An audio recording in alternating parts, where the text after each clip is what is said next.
안녕하세요. 신영글 교수입니다. 18장 리스의 8번째 시간인데요. 이번 시간에는 리스 제공자 입장에서 금융 리스를 어떻게 회계 처리하는지 기본적인 내용을 설명합니다. 최초 측정인데요. 지난 시간에 리스 채권은 리스 순투자로 최초 측정한다고 했고요. 리스 순투자는 리스료의 현재 가치하고 무보증 잔존 가치의 현재 가치를 합친 거라고 했습니다. 지난 시간에 기억나세요? 등식이 있었는데 등식 좌변이 기초자산, 공정가치, 여기 신규 취득자산이라면 취득원가겠죠? 요거하고 리스겟을 직접 원가가 여기에 들어가고요. 오른쪽으로는 리스료, 무보증 잔존가치, 요거의 현재 가치를 일치시키는 요 분모의 할인율, 요걸 내재이자율이라고 정의를 했죠. 그러면서 요 우변에 두 가지 현재 가치의 합을 리스 순투자라 했고요. 요것이 리스 채권의 최초 측정 금액입니다. 더 나아가서 이게 신규 취득자산이라면은 취득원가가 결국 공정가치랑 같고요. 리스겟을 직접 원가. 한마디로 이렇게 기억하면 돼요. 리스를 실행하면서 리스 제공자 입장에서 자기가 처음 투자한 금액이 오잖아요. 순투자, 이니셜 인베스트먼트. 그거를 미래에 리스료를 통해서 혹은 돌려받을 조건이라면은 그 실물 자산을 통해서 회수를 해야 될 거 아닙니까? 그 회수할 때 분모의 할인율, 이게 바로 내재이자율이고요. 리스 제공자의 투자 수익률이기도 합니다. 그러면 일반적으로 신규 취득 자산이라고 할 때 분계를 먼저 한번 보자고요. 리스 이용자하고 리스 계약 체결을 할 거 아니에요. 그리고 그 해당 기초자산을 제조 판매하는 회사로부터 물건을 살 겁니다. 그러니까 현금 내지 미지급금 여기에 선급 리스 자산 그래놓고 요 실물 자산은 바로 리스 이용자 회사로 가서 설치가 될 거예요. 중간에 리스겟을 직접 원가도 발생할 수가 있죠. 리스 개시일에 요 선급 리스 자산하고 리스겟을 직접 원가가 빠지면서 리스 채권 요게 바로 요 첫 번째 시간입니까? 기초자산의 공정가치 리스겟을 직접 원가 요건데 결국 이 금액은 기초자산의 취득원가와 리스겟을 직접 원가랑 같은 금액이고요. 이게 결국은 다시 앞으로 와서 리스료의 현재 가치와 무보증 잔존 가치의 현재 가치의 합과 같다. 즉 리스 순투자랑 같은 금액이 최초 리스 채권으로 잡히게 되는 거예요. 만약에 사용하던 중고자산을 금융리스로 제공하면 어떻게 되는가? 예를 들어서 장부 금액은 3천입니다. 금융리스로 제공하는 리스 개시일 현재 공정가치가 3,500이야. 리스겟을 직접 원가가 50만큼 발생을 했다고 가정을 해요. 그러면 해당 자산 일단 3천이 있는 상태에서 리스겟을 직접 원가 50만큼 잡죠. 그리고 개시일에 요 차변에 있던 예를 들면 건물이야. 그럼 건물이 잔고금액만큼 빠지고요. 리스겟을 직접 원가 50도 빠져나갑니다. 이때 리스 채권은 리스 순투자 여기에는 요 공정가치 3,500 아닙니까? 리스겟을 직접 원가도 들어가야죠. 그래서 3,550 대차 일치 금액이 처분이익으로 잡힐 수 있습니다. 중고자산의 경우에. 한편 후속 측정을 보면은 리스 부채 이용자의 리스 부채에 대해서 이자 비용을 인식했던 것처럼 리스 제공자는 리스 채권에 대해서 이자 수익을 인식을 하는데요. 유의자율법을 적용합니다. 리스료를 받을 거 아닙니까? 현금 내지 미수 수익. 그러면서 이 해당 기간 기초 리스 채권의 유효이자율, 이 유효이자율이 내재 이자율이죠. 나머지가 리스 채권 회수가 되겠습니다. 한편 리스 채권 최초 측정에 무보증 잔존 가치를 포함했을 경우에 무보증 잔존 가치는 추정치가 매년 바뀔 수도 있을 거 아니에요. 기준서에서는 정기적으로 검토하도록 하고 있습니다. 예를 들어 리스 채권 최초 측정에 포함되어 있던 추정 무보증 잔존 가치가 예를 들어 감소를 했어. 그러면은 기준서 1109호를 적용해서 무보증 잔존 가치가 감소됐으니까 리스 채권도 감소시켜야 될 거 아니에요? 1109호에 따른 손상차손을 인식합니다. 물론 기준서에는 추정 무보증 잔존 가치가 그 다음 연도에 올라가는 경우를 특정하고 있지는 않습니다만은 1109호 손상차손의 인식 기준을 준용하라고 했기 때문에 이후에 무보증 잔존 가치 추정치가 올라갔을 경우에는 그 이전에 인식했던 손상차손을 한도로 해서 환입은 가능할 걸로 생각이 됩니다. 문제 풀어볼까요? 이제 18번인데요. 소유권이 이전되는 경우입니다. 의뢰사가 기계장치 한 대를 다음과 같이 조건으로 갑회사한테 금융리스해 줬대요. 리스 순투자는 리스료의 현재 가치와 동일한 금액이고요. 리스 기간은 1년도 초부터 3년도 말까지 3년입니다. 이용자가 고정 리스료로 매년 말 10만원씩 리스료를 지급한대요. 그럼 을은 리스 제공자니까 10만원씩 수취하는 것이고요. 매수 선택권을 부여했대요. 리스 종료 시에 리스 이용자인 갑은 기계장치를 2만에 매수할 수 있는 선택권을 보유하고 있답니다. 내재 이자율은 6%이고 물음 1번 볼까요?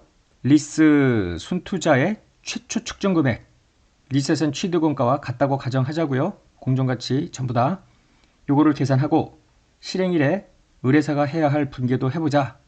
단 갑회사의 매수 선택권은 동선택권을 행사할 수 있는 날의 공정가치보다 충분히 낮다는 거예요. 요 2만이. 따라서 행사할 가능성은 상당히 확실하다.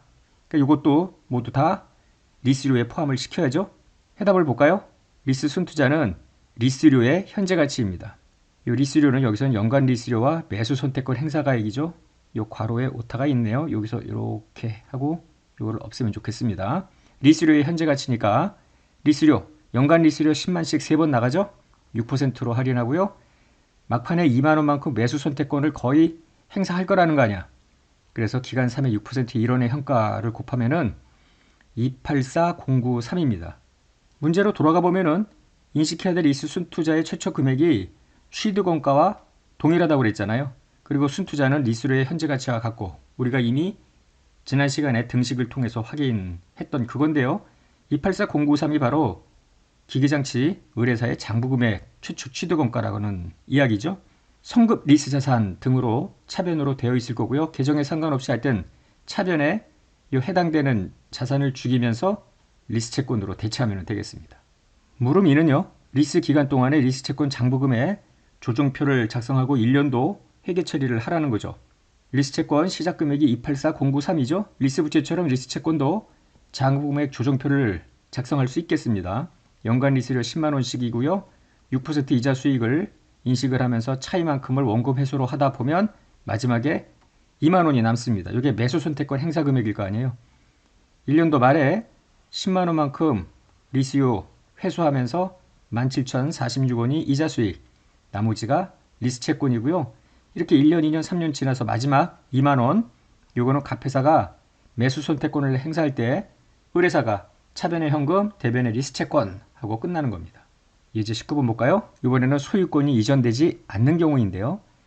의뢰사는 기계장치 한 대를 다음과 같은 조건으로 갑회사에게 금융리스 한대요.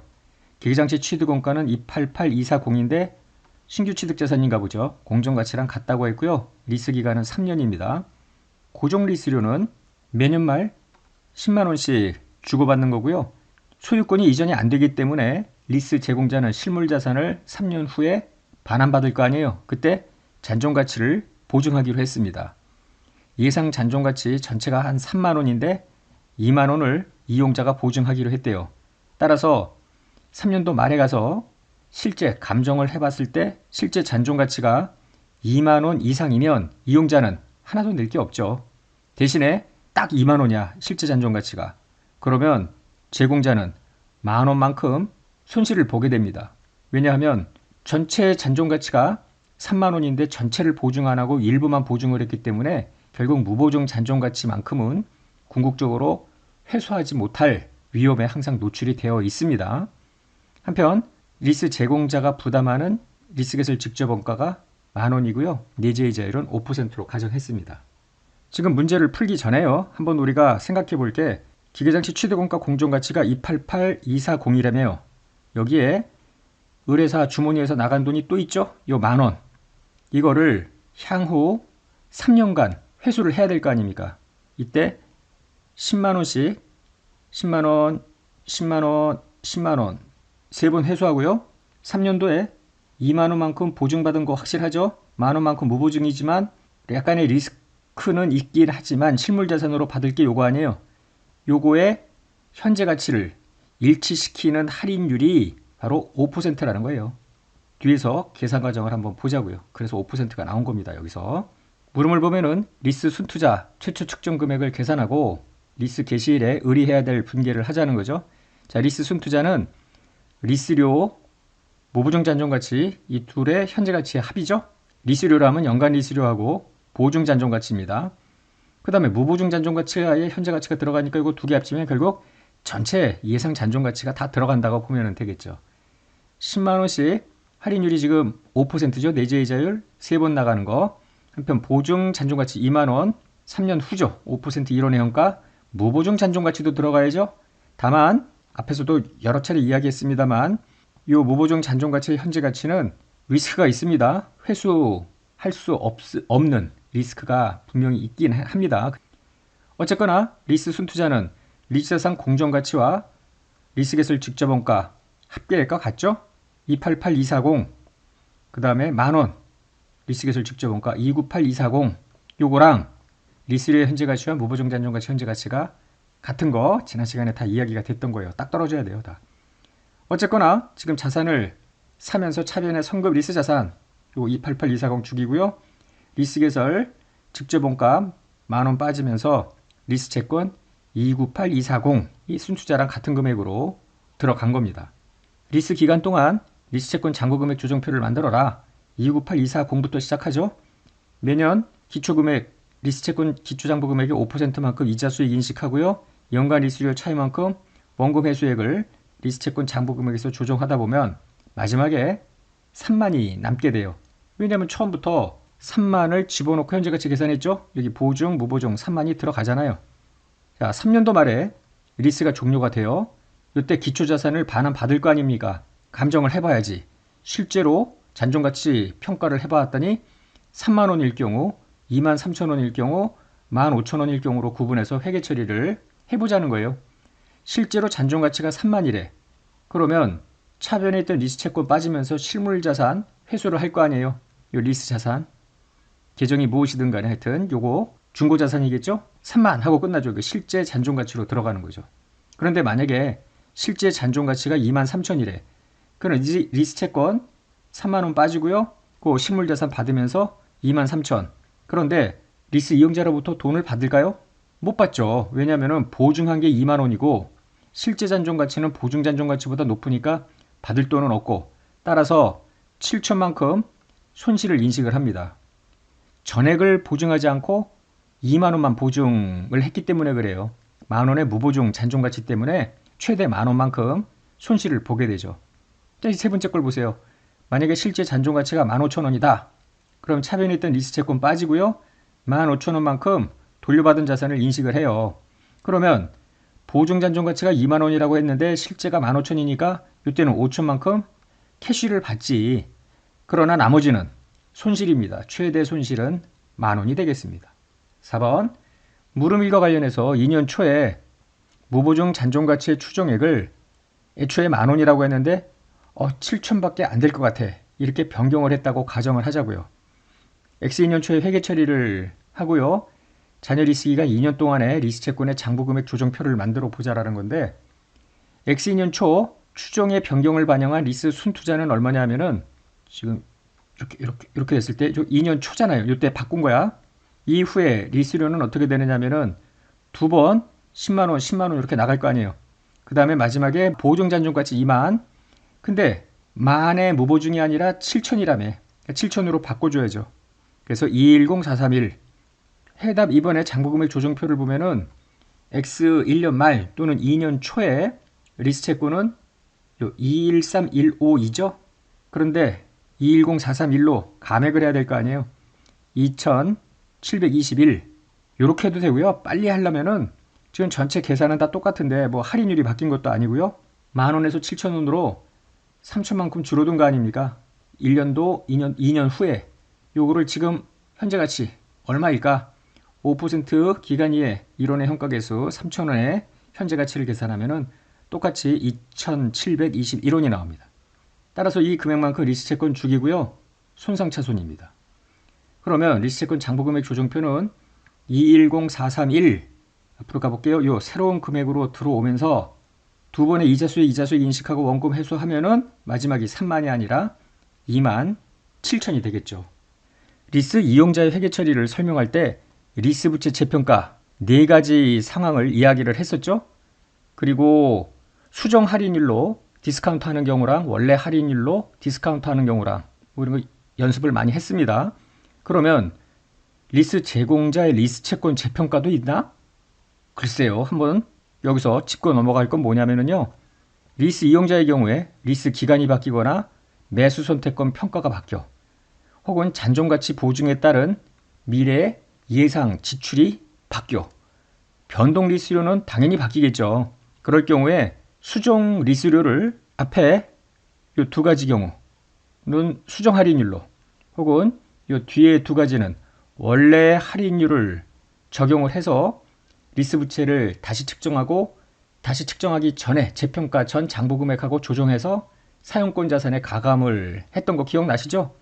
근데 리스 제공자의 경우에는 딱히 조정할 것이 방금 전에 끝냈던 무보증 잔존가치 추정치 변동 이외에 리스 채권을 재평가하라 이런 규정은 없어요. 왜냐하면은 리스 부채 같은 경우에는 말 그대로 의무 아닙니까?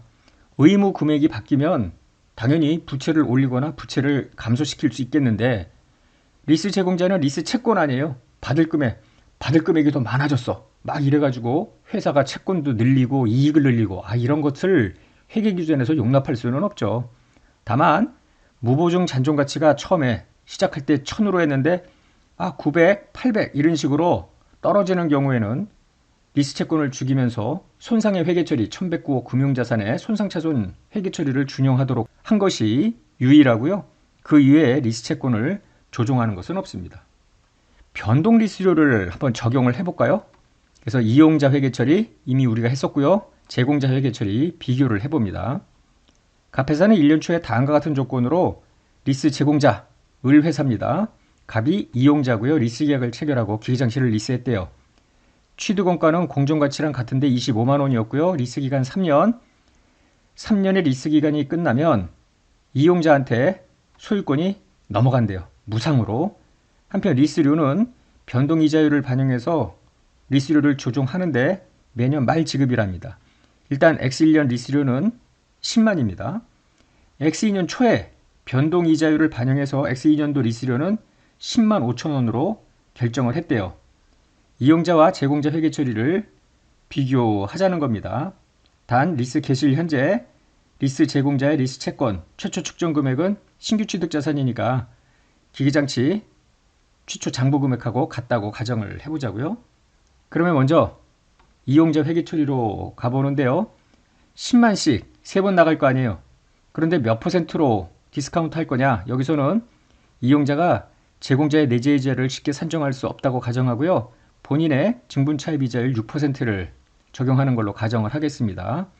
267301 그래서 리스 부채 사용권 자산 26만 7,301원씩 리스료 1,000원에 기초해서 리스 부채 장부 금액 267301 해서 10만씩 나가고요. 이자 비용 6% 인식하고 10만원과 이자 비용의 차이만큼 원금 상환을 빼면은 막판에 0이 딱 돼버리죠.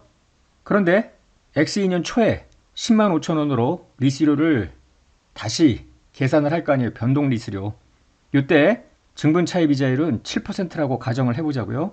이게 지금 변동 이자율이기 때문에 리스료가 변동되더라도 수정 할인율로 하는 거 리스 부채 재측정해서 살펴봤었죠. 그래서 기간 2에 7%. 그랬더니 189842 앞으로 가볼게요. 원래대로 하면은 183339 18만 3,339원인데 리스료 변동에 따라서 다시 계산해 보니까 18만 9,842원 즉 6,503원만큼 리스 부채 증액하고 사용권 자산 증액하고 뭐 많이 어색하지는 않아요. 우리가 얼마 전에 보았던 거 아닙니까? 그리고 나서요. 요 X2년 초에 지금 리스 부채 재측정을 했죠. 189842 7%로 계산을 하면 또 0 이런 식으로 되는 거예요. 근데 이제 X3년도에 가서 또 바뀔 수도 있을 거 아니에요. 매년 바뀌는 거니까. 그런데 이제 제공자 회계 처리로 가보자고요. 기초자산 소유권이 넘어가기로 되어 있죠. 금융리스입니다. 리스 제공자의 내재이자율을 쉽게 산정할 수 없다고 했기 때문에 내재이자율을 계산을 해야 되는데요. 25만 원이 취득원가 아닙니까? 리스개설 직접원가는 없었어요. 10만 이렇게 주기로 했죠. 따라서 요 분모의 I%를 계산하면은 9.701%입니다. 그래서 일단 1년도 초에 리스 채권 차변에 있던 리스 자산 취득할 때 지급했던 금액 선금 리스 자산 죽이면서 리스 채권으로 들어가죠. 그럼 리스 채권은 25만부터 시작을 해요. 유효이자율 9.701 그래서 죽이고 하면 이제 0이 되겠지. 그런데 요 X1년 말 혹은 X2년 초 요 리스 채권이 바뀌겠습니다. 왜냐하면 이제 10만이 아니라 10만 5천으로 바꿔야 되잖아요. 그래서 2년도 초에 미래 수취할 리스료가 10만 5천으로 바뀌기 때문에 결국은 10만 5천, 10만 5천 두 번 나가고요. 174, 253, 174, 253이잖아요. 이 금액을 일치시키는 이 할인율을 다시 계산해야 된다고. 항상 변동 리스료에 대한 내재이자율을 또 계산하는 거예요. 그랬더니 13.396. 그래서 174,253, 13.396으로 해가지고 다시 계산하면 이제 0이 되게끔 3년도에 가서 또 이 짓하고 계속 이렇게 하는 거예요. 굉장히 좀 복잡은 하죠?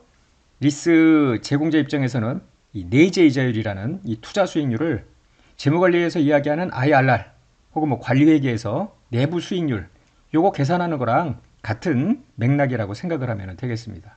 자, 여기까지 해서 오늘 강의 마치고요. 다음 시간에 판매형 리스라는 것부터 계속 시작을 하겠습니다. 수고하셨습니다.